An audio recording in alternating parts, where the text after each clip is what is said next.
সকল শ্রেণীর শিক্ষকদের প্রতি শ্রদ্ধা জানিয়ে আজকের গল্পের শিরোনাম ছাত্র যখন শিক্ষক। সলিল স্যার একটি উচ্চ মাধ্যমিক বিদ্যালয়ের অঙ্কের শিক্ষক। অঙ্ক একটি কঠিন বিষয়। অনেক ছাত্রের ধারণা এ বিষয়ে কোনো রসকস নেই, কিন্তু সলিল স্যারের অঙ্ক বোঝানোর পদ্ধতিটি সম্পূর্ণ আলাদা। তিনি যখন ক্লাস করেন তখন সব ছাত্র মন দিয়ে তার পড়ানো শোনে। তিনি কোনো অঙ্কের অধ্যায় পড়ানো শুরু করার আগে ওই অধ্যায় সম্পর্কে একটি ছোট গল্প বলতেন। তারপর ছাত্রদের বলতেন, কি গল্পটি কেমন লাগলো? ছাত্ররা বলতো, খুব ভালো লাগলো স্যার।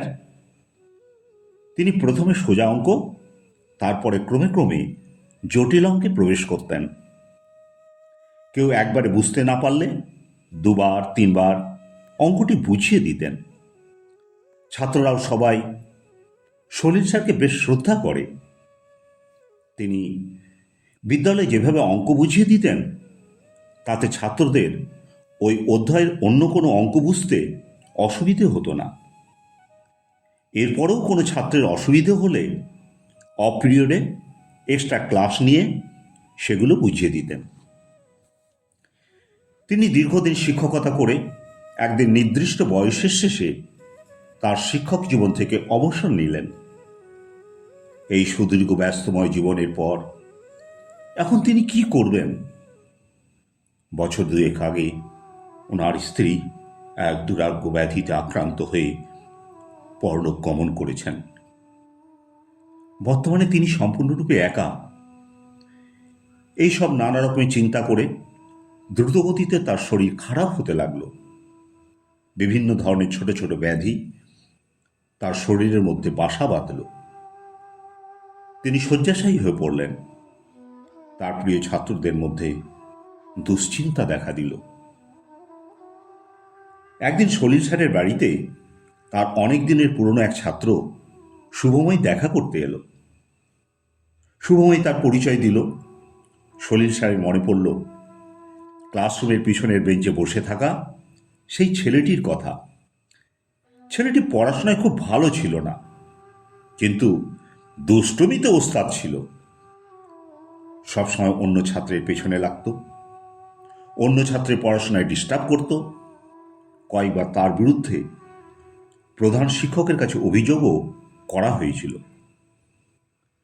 সেই ছাত্র শুভময় বর্তমানে একজন সাইকোলজিস্ট ও ফিজিওথেরাপিস্ট।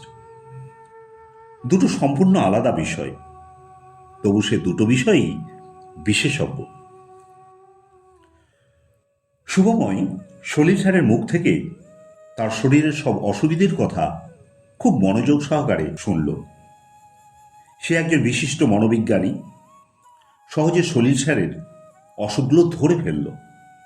সে বুঝতে পারল অতিরিক্ত দুশ্চিন্তা ও তার সঙ্গে কোনো কাজ না করে হঠাৎ বসে যাওয়ার জন্য এই অসুখগুলো দেখা দিয়েছে। সে সলিল স্যারকে প্রথমে 7 দিনের দৈনন্দিন কাজ, খাওয়া দাওয়ার সময়, ফুড হ্যাবিট ও কিছু ফিজিক্যাল এক্সারসাইজ লিখে দিল। 7 দিন হয়ে যাওয়ার পর 8ম দিন থেকে 1 মাসের জন্য আরেকটি প্রেসক্রিপশন করে দিল।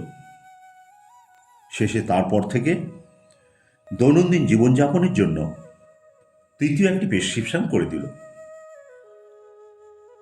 প্রথম প্রেসক্রিপশন অনুযায়ী সলিল স্যারের কাজ করতে একটু অসুবিধে হলো। তিনি মনে মনে ভাবলেন, সেই বখাটে ছেলেটি কি এখনো বখাটে রয়ে গেছে? যতদিন সে বাস্তব এইসব কাজ করে সে হয়তো ততদিন আর বাঁচবে না। আবার ভাবলেন, শুনেছি ছেলেটি নাকি বর্তমানে তার পেশায় যথেষ্ট সুনাম অর্জন করেছে, সুতরাং যা হওয়ার তা হবে। তিনি প্রেসক্রিপশন অনুযায়ী কাজ শুরু করে দিলেন। 6 দিন পরে সলিল স্যার অনুভব করলেন সত্যি তার শরীর আগের চেয়ে কিছুটা ইমপ্রুভ করেছে। 7 দিন পরে এক সন্ধেবেলায় সুময় সলিল স্যারকে ফোন করল। বলল, স্যার এখন আপনি কেমন আছেন? সলিল স্যার বললেন, আগের চেয়ে শরীর অনেকটা ভালো। শুভময় বলল, খুব ভালো কথা স্যার, জেনে খুশি হলাম। আপনি আগামীকাল থেকে 1 মাস দ্বিতীয় প্রেসক্রিপশন অনুযায়ী আগের মতো সঠিকভাবে নিয়ম কানুন মেনে কাজ শুরু করে দেন। আমি আবার কয়েকদিন পরে খোঁজ খবর নেব।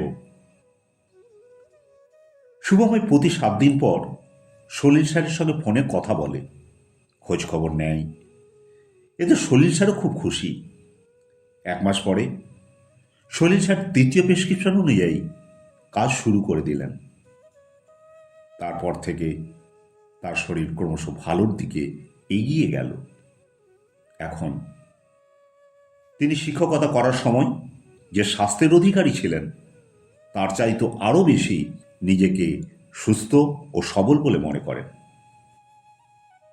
তিনি মনে মনে ভাবেন, কোন ছাত্রের কখন যে কি পরিবর্তন আসে সেটা সবসময় বলা খুব মুশকিল।